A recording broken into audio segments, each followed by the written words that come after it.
Olha só, novas informações que chegam de Brasília agora. Neste momento, acontecendo no Supremo Tribunal Federal, mais uma audiência de oitiva das testemunhas da suposta trama golpista. Quem está sendo ouvido neste momento é o ex-ministro de diversos ministérios, Ministério dos Esportes, tantos outros ministérios, ministro Aldo Rebelo. Aliás, acaba de encerrar esta oitiva.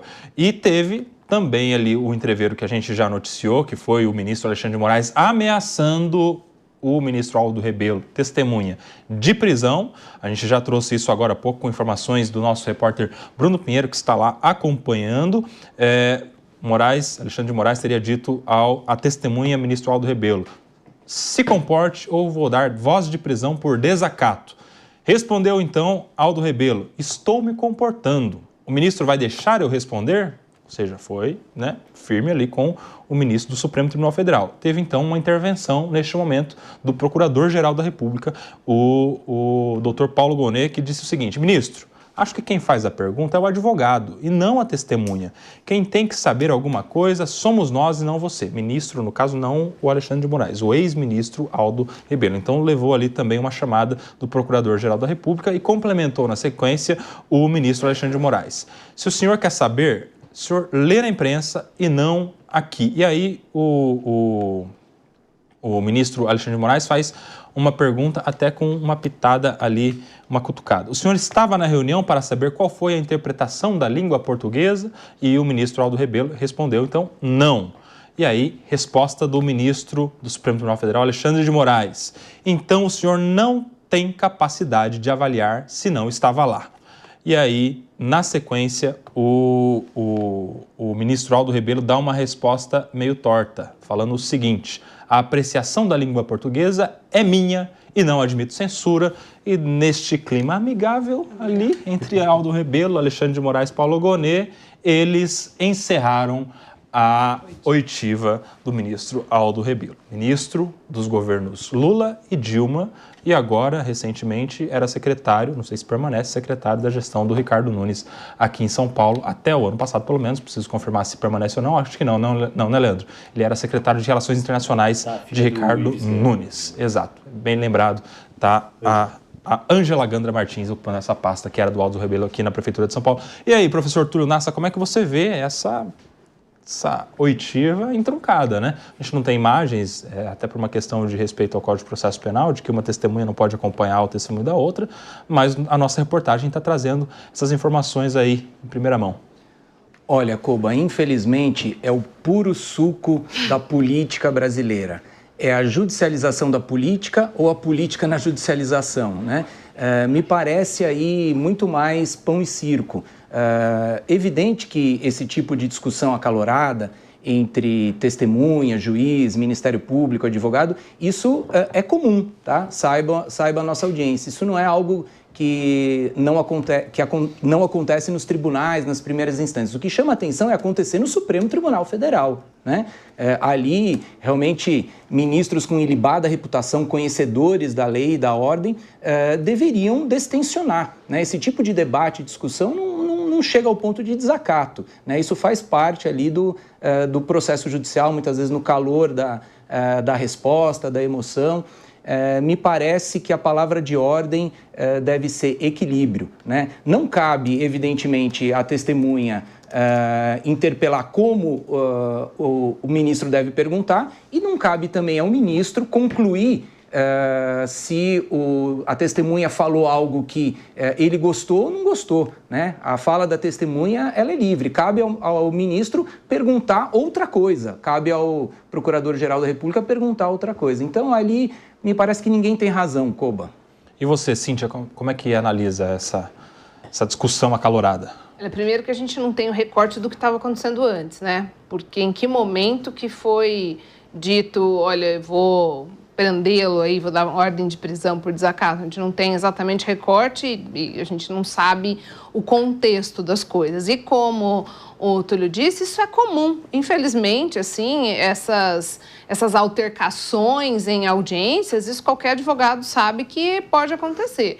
Agora, por outro lado, também é claro que quando a gente fala da cúpula do Poder Judiciário, a gente espera uma temperança, a gente espera algo extraordinário, tendo em vista até a repercussão que isso traz. Todos somos humanos, é inegável, não é porque alguém é ministro ou deixa de ser, ou é um juiz de primeira instância, mas existe toda uma repercussão. E qualquer coisa, como se disse aqui, tudo misturou a justiça com a política. Então, tudo vai ganhando viés político. Uma questão que, entre copas, ali numa audiência, seria uma questão puramente jurídica, vira uma questão política. E essa troca de farpas vai se distanciando cada vez mais do direito. Então, eu só posso lamentar, de qualquer lado, sem aqui tomar um juízo de valor de um ou de outro, mas só posso lamentar, porque são esses pequenos desgastes que vão tirando não só uma credibilidade, uma confiança, mas maculam a imagem.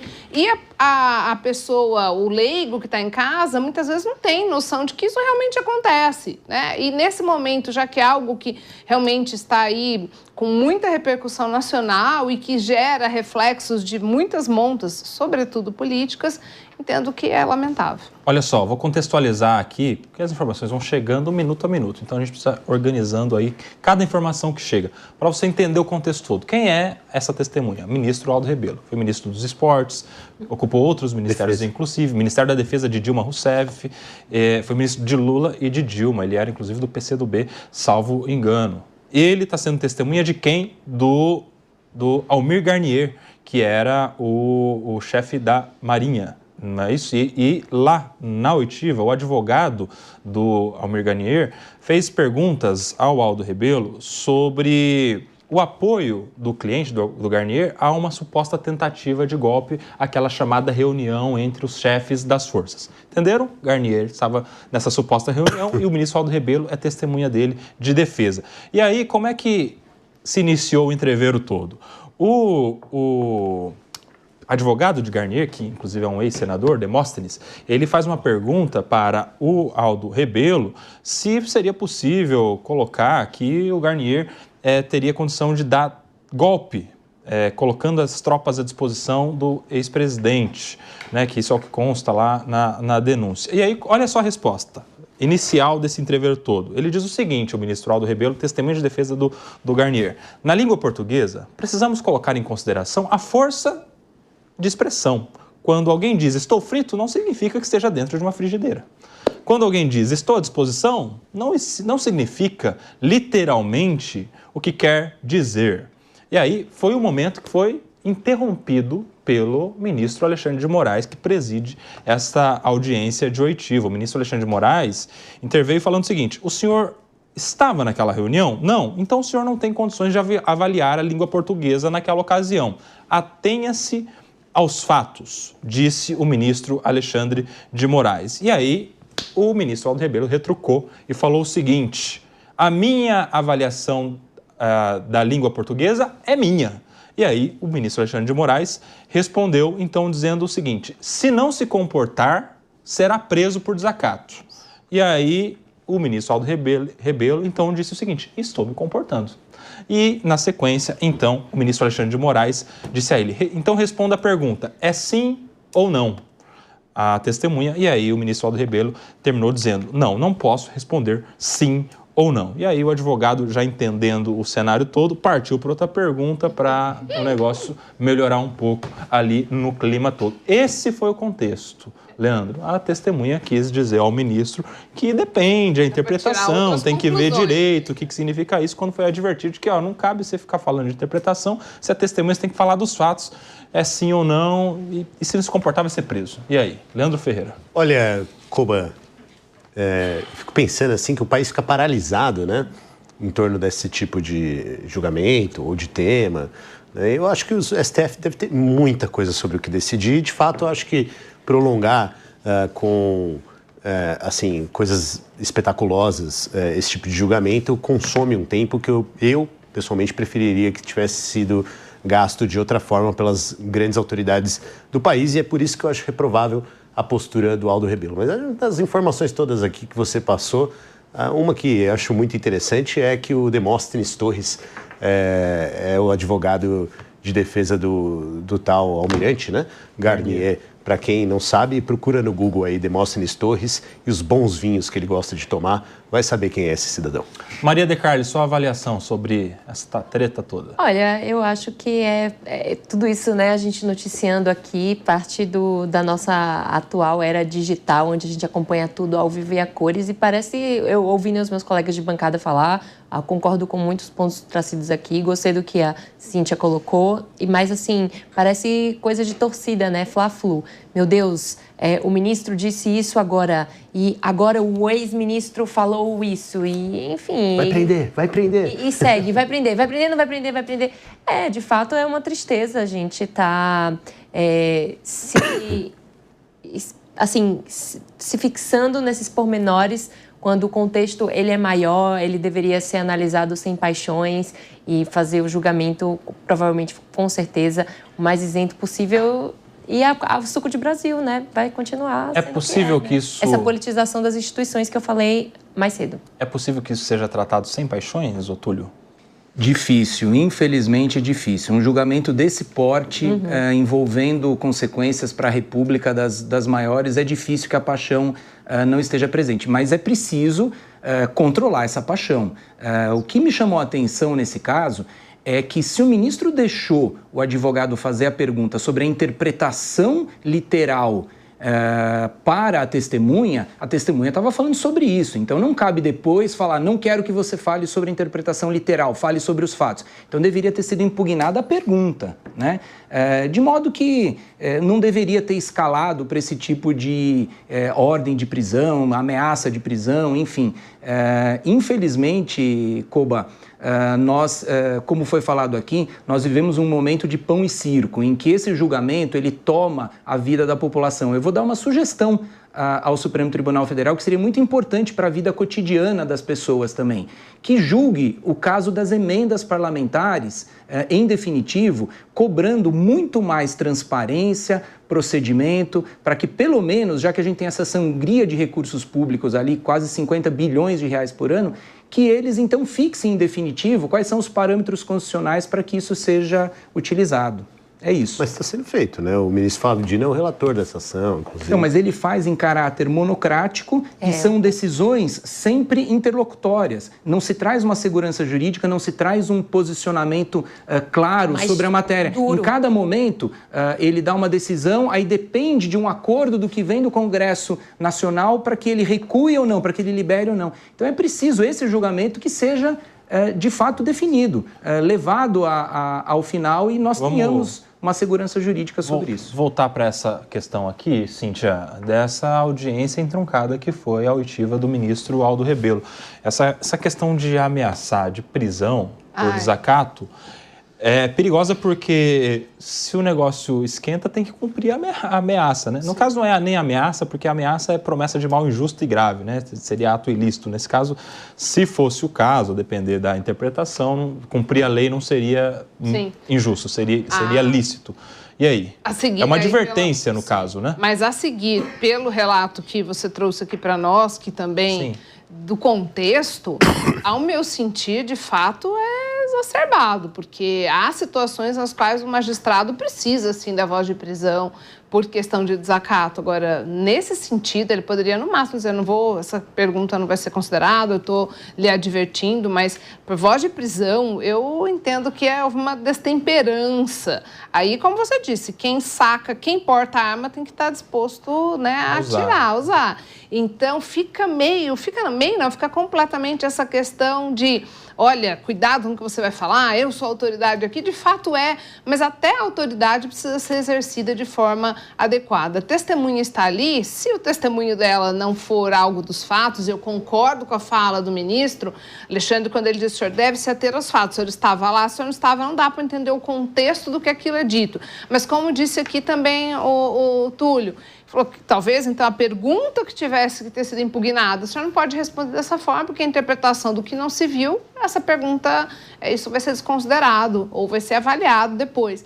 Isso me parece um pouco de exagero e a gente vai colocando, como disse também a Maria, em questão de uma política de pão e circo, em que tudo vira um espetáculo e tudo vira uma medição de forças e parece aquela brincadeira de criança, né? O cabo de guerra para ver em quem estoura. Então, eu acho lamentável, não mudo a minha opinião antes de saber o contexto. Fala, Maria. Você... Não, eu só ia dizer que é interessante essa questão do desacato, porque até recentemente havia uma grande discussão se o crime de desacato seria ou não constitucional, teria sido ou não recepcionado pela Constituição de 1988, porque teria a ver o crime de desacato até com o arbítrio de autoridades, de épocas ditatoriais, enfim. E o Supremo, em 2020, entendeu sim constitucional. Existe o crime de desacato e deve ser, então, preservado quando houver, de fato, um desacato à autoridade pública, né? Ou seja, estaria ali o ministro, inclusive, aplicando um entendimento da Suprema Corte, não em relação ao fato, que daí o fato, se isso é ou não é desacato, você responder ali a uma pergunta de um jeito insatisfatório, né? Mas se fosse esse o entendimento, o desacato estaria amparado constitucionalmente. Fala aí, Maria.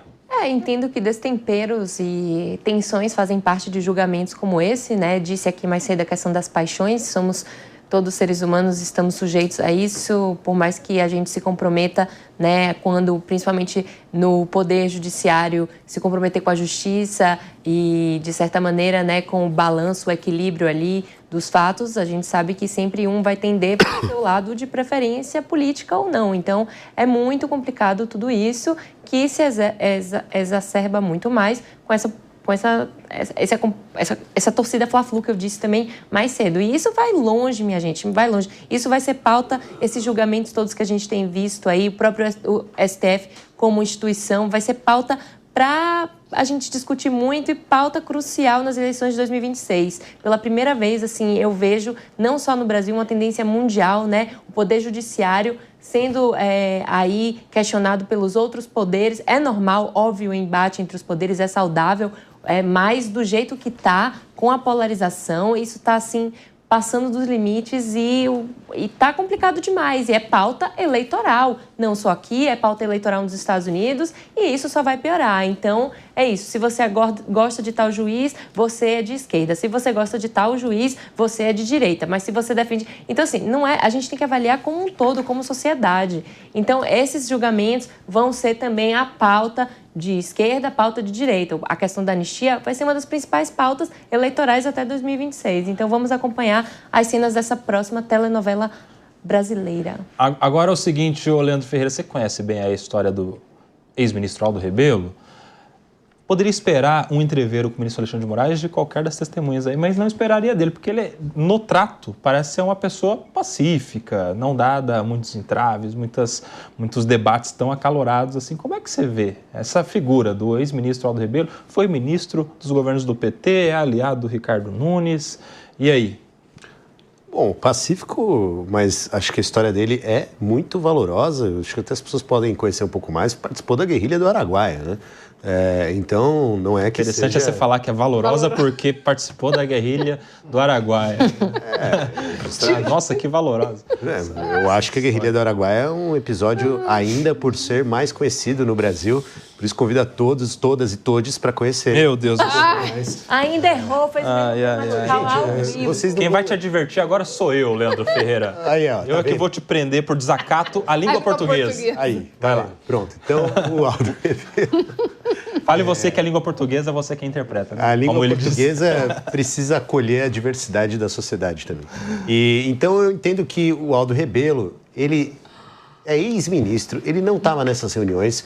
Ele, sim, é um personagem que está tentando emprestar alguma legitimidade política para esse golpista, que é o almirante, que provavelmente vai ser preso porque se dispôs a colocar a tropa na rua, né, para poder defender o golpe do Bolsonaro. Então, é uma questão de tempo. Infelizmente, nós vamos ter que ouvir muitas notícias, como disse aqui a Maria, sobre audiências desse tipo, enquanto o STF deveria estar se debruçando sobre coisas mais importantes, como, por exemplo, o que disse aqui o Túlio sobre um julgamento mais célere, mais completo a respeito das questões das emendas parlamentares. Agora eu quero saber o seguinte, o que esperar das próximas oitivas? Porque o negócio não parou, não. A mesma coisa, amigos. Temos mais testemunhas a serem... E testemunhas mais sanguíneas até que falarão nesse processo ainda, ô Túlio. Olha, Koba, Está muito claro pelas decisões anteriores que o Supremo não vai mudar uma vírgula do que vem decidindo, né? Lembramos a audiência que nesse momento está se decidindo sobre o recebimento ou não da denúncia. Salvo um ou outro réu, acho que 2 réus do núcleo 3. Não, já foi. Não, esse caso Esse já é instrução.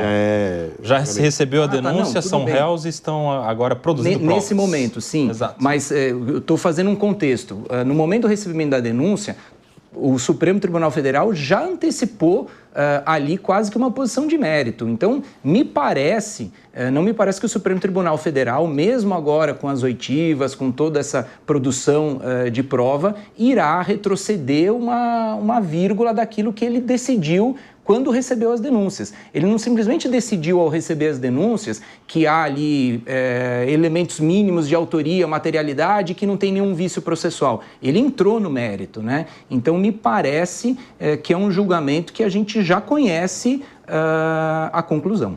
E você, Cíntia? Mesma expectativa? Total. Eu penso que já até falei sobre isso. Você está ansiosa para os vídeos?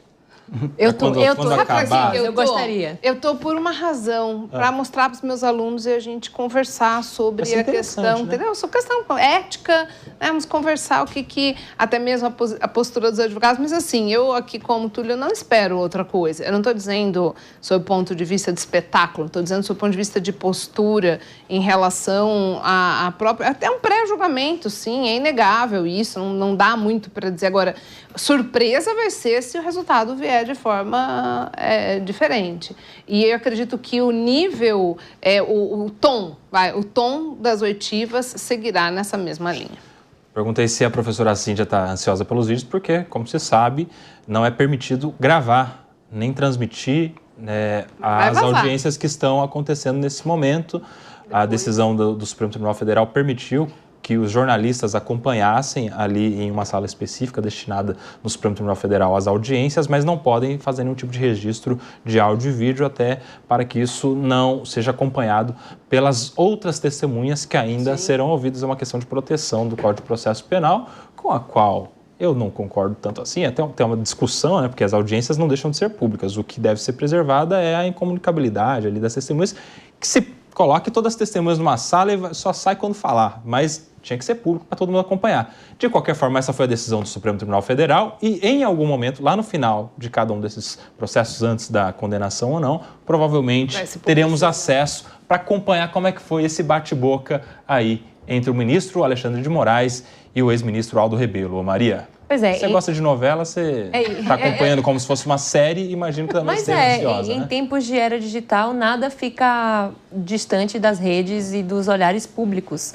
Até os próprios debates viraram isso, por que não as audiências de julgamentos e tribunais? Pois faz parte do nosso grande Big Brother, a atual democracia e política do mundo digital. Para fechar, Leandro, você acha que isso aí foi para evitar uma espetacularização, um excesso de mídia em cima da audiência? Você concorda, não concorda? E aí, Leandro? Porque depois da TV Justiça, a gente teve uma mudança, né, nos rumos da justiça brasileira, com essa exposição exacerbada dos nossos ministros, das decisões da Suprema Corte. Koba, você sabe que no assunto prerrogativas, eu sou Nelson Kobayashi Futebol Clube. Então, se você não concorda, eu também não, porque eu entendo que você tem uma vivência em tribunais e na defesa dos ritos e procedimentos de julgamento que eu não tenho e que você certamente inclusive, uma referência para muitos advogados, especialmente jovens advogados, né? Então,